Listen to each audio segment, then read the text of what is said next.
Hi hi hi hi YouTube family ಎಲ್ಲರೂ ಹೇಗಿದ್ದೀರಾ? ಎಲ್ಲರೂ ಚೆನ್ನಾಗಿದ್ದೀರಾ ಅಂತ ಅಂದ್ಕೊತೀನಿ. ನಾನು ಕೂಡ ಅಷ್ಟೇ ತುಂಬಾ ಚೆನ್ನಾಗಿದ್ದೀನಿ.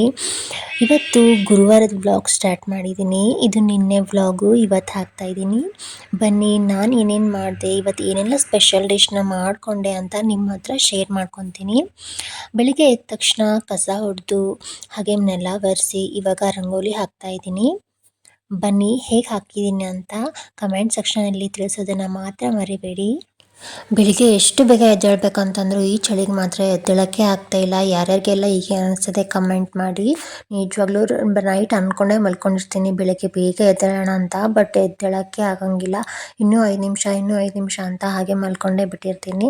6 ಗಂಟೆ ಹಾಗೆ ಬಿಟ್ಟಿರುತ್ತೆ. 5:30ಗೆಲ್ಲ ಎದ್ದರೆ ಸ್ವಲ್ಪ ಆರಾಮಾಗಿ ಮಾಡ್ಕೋಬೋದು, ಇಲ್ಲ ಅಂತಂದರೆ ಸ್ವಲ್ಪ ಗಡಿಬಿಡಿ ಆಗಿಬಿಡುತ್ತೆ. ರೊಟ್ಟಿ ಆ ಥರ ಏನಾದರೂ ಇದ್ದರೆ ಪಲ್ಯ ಅದೆಲ್ಲ ರಾತ್ರಿನೇ ಹೆಚ್ಚಿಟ್ಕೊಂಡ್ರೆ ಅಷ್ಟೇನು ತೊಂದರೆ ಆಗೋದಿಲ್ಲ. ಇಲ್ಲ ಬೆಳಗ್ಗೆನೇ ಹೆಚ್ಕೊಂಡು ಮಾಡೋದು ಅಂತಂದರೆ ಸ್ವಲ್ಪ ಅವಸರ ಆಗಿಬಿಡುತ್ತೆ. ಅದರಲ್ಲಿ ಇವಾಗ ಮಕ್ಕಳು ಸ್ಕೂಲೆಲ್ಲ 8 to 8:30ಗೆ ಎಲ್ಲ ರೆಡಿ ಮಾಡಬೇಕು. ನಾವು ಚಿಕ್ಕವರಿದ್ದಾಗ ಅಂದರೆ 9:00ವರೆಗೆ ಆ ಥರ ಎಲ್ಲ ಸ್ಕೂಲ್ಗೆ ಹೋಗ್ತಿದ್ವಿ. ಆರಾಮಾಗಿ ಹೋಗ್ಬೋದಿತ್ತು, ಪೇರೆಂಟ್ಸಿಗೂ ಆರಾಮ ಅನ್ನಿಸ್ತಿತ್ತು, ನಮಗೂ ಸಹ ಆರಾಮ ಅನ್ನಿಸ್ತಿತ್ತು. ಬಟ್ ಇವಾಗ ಮಕ್ಳಿಗೂ ಕಷ್ಟ, ನಮಗೂ ಕಷ್ಟ ಹಂಗಾಗ್ಬಿಟ್ಟಿದೆ. ಟೈಮಿಂಗ್ ಅಷ್ಟೇ ಇರುತ್ತೆ, ಬಟ್ ಈ ಬೆಂಗಳೂರಲ್ಲಿ ಟ್ರಾಫಿಕ್ಕಲ್ಲಿ ವ್ಯಾನಲ್ಲೆಲ್ಲ ಹೋಗಬೇಕಲ್ವ, ಹಾಗಾಗಿ ಸ್ವಲ್ಪ ಬೇಗನೆ 8:20ಗೆಲ್ಲ ವ್ಯಾನ್ ಬಂದುಬಿಡುತ್ತೆ ನನ್ನ ಮಗಂದು. ಹಾಗಾಗಿ 8 o'clock ಅನ್ನೋಷ್ಟರಲ್ಲಿ ಎಲ್ಲ ರೆಡಿನೇ ಆಗಿರಬೇಕು. ಅದಕ್ಕೆ ಸ್ವಲ್ಪ ಬೇಗ ಎದ್ದೇಳಬೇಕು ಅಂದ್ಕೊತೀನಿ. ಆದರೂ ಎದ್ದೇಳೋಕ್ಕೆ ಆಗೋದಿಲ್ಲ ಈ ಚಳಿಗೆ. ರಂಗೋಲಿ ಹಾಕುವಾಗ ನೆಲ ಹಸಿ ಇತ್ತಂದರೆ ರಂಗೋಲಿ ಚೆನ್ನಾಗಿ ಕೂಡುತ್ತೆ. ಹಾಗಾಗಿ ಮೊದಲು ನೆಲ ಒರೆಸಿರ್ತೀನಿ, ಆದ್ರೂ ಅದೆಲ್ಲ ಡ್ರೈ ಆಗಿಬಿಟ್ಟಿರುತ್ತಲ್ಲ, ಹಾಗಾಗಿ ಹಸಿ ಬಟ್ಟೆಲೆ ಒರೆಸ್ಕೊಂಡು ತಕ್ಷಣ ಅದ್ರ ಮೇಲೇ ರಂಗೋಲಿ ಹಾಕ್ತೀನಿ. ಆವಾಗ ರಂಗೋಲಿ ಚೆನ್ನಾಗಿ ಕೂಡುತ್ತೆ, ಹಾಗೆ ನೋಡೋಕ್ಕೂ ಚೆನ್ನಾಗಿ ಕಾಣುತ್ತೆ ಮತ್ತು ತುಂಬ ಹೊತ್ತಿರುತ್ತೆ. ಇಲ್ಲಾಂದರೆ ನೆಲ ಡ್ರೈ ಆಗಿಬಿಟ್ರೆ ರಂಗೋಲಿ ಹಾಗೆ ಹಾಕಿಬಿಟ್ರೆ ಅದೆಲ್ಲ ಗಾಳಿಗೆಲ್ಲ ಹಾರೋಗ್ಬಿಡುತ್ತೆ, ರಂಗೋಲಿ ಎಲ್ಲ ಕೆಟ್ಟೋಗ್ಬಿಡುತ್ತೆ, ಚೆನ್ನಾಗೇ ಕಾಣಿಸೋಂಗಿಲ್ಲ. ಹಾಗಾಗಿ ನಾನು ಹಸಿ ಬಟ್ಟೆಲೆ ಒರೆಸಿ ರಂಗೋಲಿನ ಹಾಕ್ತೀನಿ, ತುಂಬಾ ಚೆನ್ನಾಗಿ ಕಾಣಿಸುತ್ತೆ. ಹಾಗೆ ಅದು ದೊಡ್ಡವ್ರು ಹೇಳ್ತಾರೆ, ನೆಲ ಆರೋಕ್ಕಿಂತ ಮುಂಚೆನೇ ರಂಗೋಲಿ ಹಾಕಬೇಕಂತೆ, ಒಳ್ಳೆಯದು ಅಂತ. ಹಾಗಾಗಿ ನಾನು ಈ ಥರ ಮಾಡ್ತೀನಿ. ನೋಡಿ ನನ್ನ ರಂಗೋಲಿ ಹೇಗೆ ಬಂದಿದೆ ಅಂತ ಕಮೆಂಟ್ ಮಾಡಿ ಹೇಳಿ. ನೀವು ಒಂದೊಂದು ಕಮೆಂಟ್ ಮಾಡಿದರೆ ನನಗೂ ಸಹ ತುಂಬಾ ಖುಷಿ ಆಗುತ್ತೆ. ಹಾಗೆ ಪ್ಲೀಸ್ ಒಂದು ಲೈಕ್ ಮಾಡಿ ಮತ್ತು ಶೇರ್ ಮಾಡಿ, ನನಗೂ ಒಂಥರ ಮೋಟಿವೇಶನ್ ಸಿಗುತ್ತೆ. ಮತ್ತು ನನ್ನ ವಿಡಿಯೋಸ್ ಎಲ್ಲ ನಿಮಗೆ ಅಪ್ ಟು ಡೇಟ್ ಬರ್ತಾ ಇರುತ್ತೆ.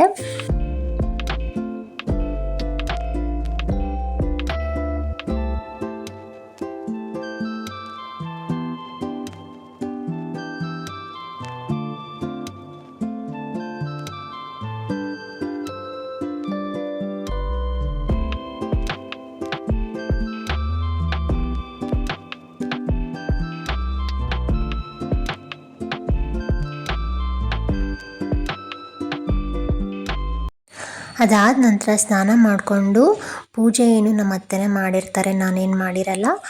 ನಮಸ್ಕಾರ ಮಾಡಿಕೊಂಡು ಇವಾಗ ಅಡುಗೆ ಮನೆಗೆ ಬಂದೆ. ಇವತ್ತೇನು ಮಾಡ್ತಾಯಿದ್ದೀನಿ ಅಂತಂದರೆ ಸಾಬುದಾನ ಯೂಸ್ ಮಾಡಿಕೊಂಡು ಒಂದು ಸ್ಪೆಷಲ್ ಡಿಶ್ ಮಾಡ್ತಾಯಿದ್ದೀನಿ. ಅದನ್ನು ನಿಮ್ಮ ಹತ್ರ ಶೇರ್ ಮಾಡ್ಕೊತೀನಿ ಬನ್ನಿ. ಇಲ್ಲಿ ನಾನು 2 ಬಟ್ಲಾಗೋಷ್ಟು ಸಾಬುದಾನನ ತೊಗೊಂಡು ಚೆನ್ನಾಗಿ ತೊಳ್ಕೊಂಡು ಇಟ್ಕೊಂಡಿದ್ದೀನಿ. ನಂತರ ಒಂದು ಬೀಟ್ರೂಟನ್ನು ಮಿಕ್ಸಿ ಜಾರ್ಗೆ ಹಾಕ್ಕೊಂಡು ಮಿಕ್ಸಿ ಮಾಡ್ಕೊತಾ ಇದ್ದೀನಿ. ಒಂದು ಸ್ವಲ್ಪ ನೀರು ಹಾಕ್ಕೊಂಡಿದ್ದೀನಿ.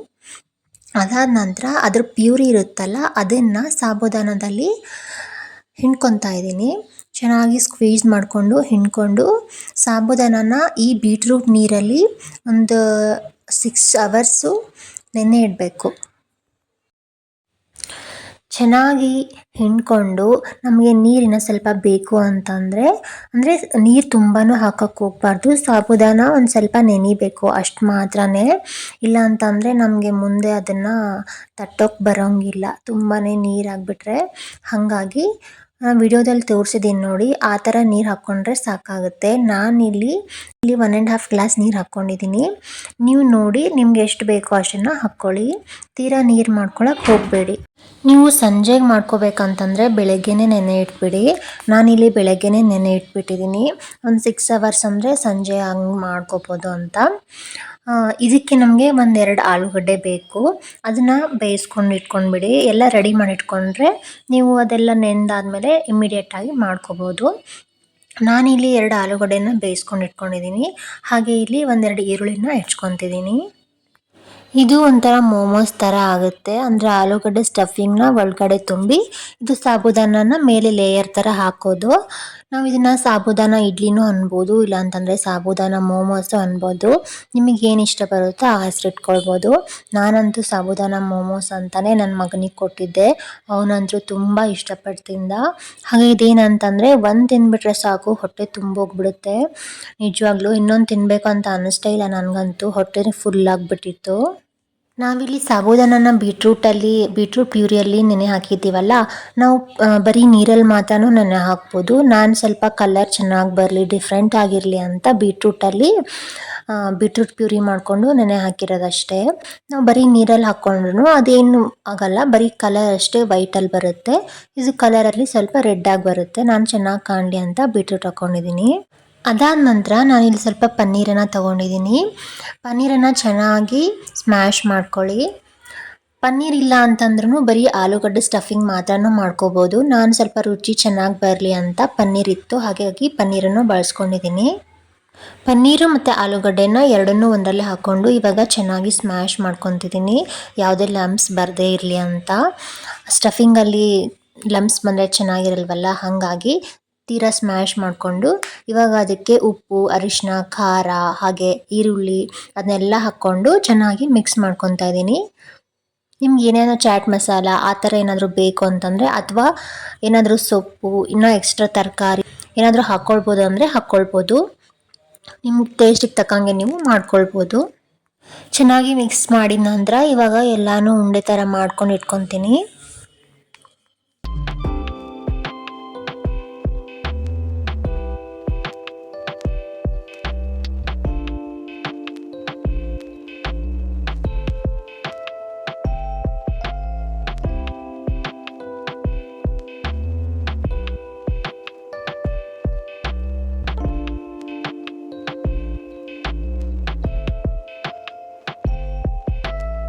ಇವಾಗ ಸಾಬೂದಾನನ ನೋಡ್ತಿದ್ದೀನಿ, ಚೆನ್ನಾಗಿ ನೆಂದಿದೆ.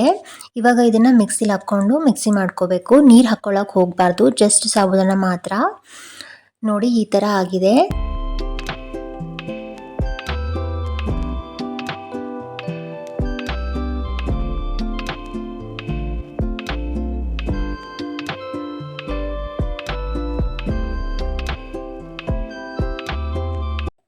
ಇದನ್ನು ಇವಾಗ ಒಂದು ಪ್ಲೇಟಿಗೆ ಹಾಕ್ಕೊಂಡು ಅದಕ್ಕೆ ಒಂದು 2 ಟೇಬಲ್ ಸ್ಪೂನ್ ಆಗೋಷ್ಟು ಎಣ್ಣೆನ, ಹಾಗೆ ರುಚಿಗೆ ತಕ್ಕಷ್ಟು ಉಪ್ಪು, ಹಾಗೆ 1 ಟೇಬಲ್ ಸ್ಪೂನ್ ಆಗೋಷ್ಟು ಅಚ್ಕಾರದ ಪುಡಿ, ಮತ್ತು ಬೇಕು ಅಂತಂದರೆ ನಾವು ಅಜ್ವಾನ್ ಕಾಳನ್ನು ಹಾಕ್ಕೋಬೋದು.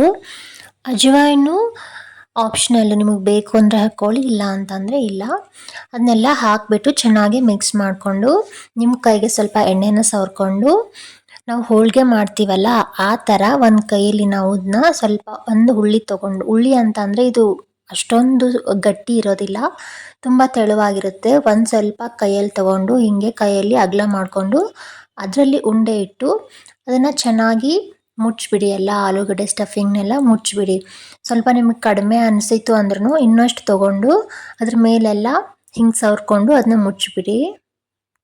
ಅಷ್ಟೇ, ಅದನ್ನು ಆಮೇಲೆ ಇಡ್ಲಿ ಥರ ಹಬೆಯಲ್ಲಿ ಬೇಯಿಸ್ಬಿಟ್ರೆ ಆಯಿತು. ಸಾಬೂದಾನ ಇಡ್ಲಿನೂ ಅನ್ಬೋದು, ಅಥವಾ ಸಾಬೂದಾನ ಮೋಮೋಸು ಕೂಡ ರೆಡಿ ಆಗಿಬಿಡುತ್ತೆ. ಇದು ಮಾಡೋದು ಕೈಯೆಲ್ಲ ನೋಡಿದರೆ ಗಜಿಬಿಜಿ ಅನಿಸುತ್ತೆ, ಬಟ್ ಟೇಸ್ಟ್ ಮಾತ್ರ ತುಂಬಾ ಚೆನ್ನಾಗಿರುತ್ತೆ. ನಾವು ಈ ಥರ ಎಲ್ಲ ಮಾಡಿದರೂ ಪರವಾಗಿಲ್ಲ, ಟೇಸ್ಟ್ ಚೆನ್ನಾಗಿ ಬರುತ್ತಲ್ಲ ಅದು ಇಂಪಾರ್ಟೆಂಟು. ಹಾಗೆ ಸಾಬೂದಾನ ಸಹ ಹೆಲ್ತ್ಗೆ ತುಂಬ ಒಳ್ಳೆಯದಲ್ವಾ. ನಾವು ಆಲೂಗಡ್ಡೆ ಅಂತಂದರೆ ಗ್ಯಾಸ್ ಆಗುತ್ತೆ ಅದು ಇದು ಅಂತಾರೆ, ಅದ್ರ ಜೊತೆಗೆ ನಾವು ಈ ಥರ ಸಾಬೂದಾನನ ಮಾಡಿಕೊಂಡು ತಿಂದರೆ ಅದು ಬ್ಯಾಲೆನ್ಸ್ ಆಗಿಬಿಡುತ್ತೆ, ಏನೂ ಪ್ರಾಬ್ಲಮ್ ಆಗಲ್ಲ. ಹಾಗಾಗಿ ಒಂದ್ಸರಿ ಎಲ್ಲರೂ ಟ್ರೈ ಮಾಡಿ ನೋಡಿ, ಹೇಗೆ ಬಂದಿತ್ತು ಅಂತ ಕಮೆಂಟ್ನಲ್ಲಿ ಹೇಳಿ, ಓಕೆನಾ. ಇವಾಗ ನೀರು ಸ್ವಲ್ಪ ಕಾದಾದ ನಂತರ ಇಡ್ಲಿ ಪ್ಲೇಟ್ನ ಅದರಲ್ಲಿಟ್ಟು ಒಂದು 10 ಮಿನಿಟ್ಸ್ ಬಿಟ್ಟಿದ್ದೆ. ನೋಡಿ ಹೇಗೆ ಬಂದಿದೆ ಅಂತ. ನೋಡಿ ಹೇಗೆ ಬಂದಿದೆ ಮೋಮೋಸ್, ಚೆನ್ನಾಗಿದೆ ಅಲ್ವಾ. ನಿಜವಾಗ್ಲೂ ತುಂಬಾ ಚೆನ್ನಾಗಿತ್ತು. ಎಲ್ಲರೂ ಒಂದ್ಸರಿ ಟ್ರೈ ಮಾಡಿ ಪ್ಲೀಸ್ ಅಂತ ಕೇಳ್ಕೊತೀನಿ. ಹೆಲ್ದಿ ಆ್ಯಂಡ್ ಟೇಸ್ಟಿ ರೆಸಿಪಿ ಬೇಕು ಅಂತಂದರೆ ಈ ಥರ ಮಾಡಿಕೊಂಡು ತಿನ್ಬೋದು.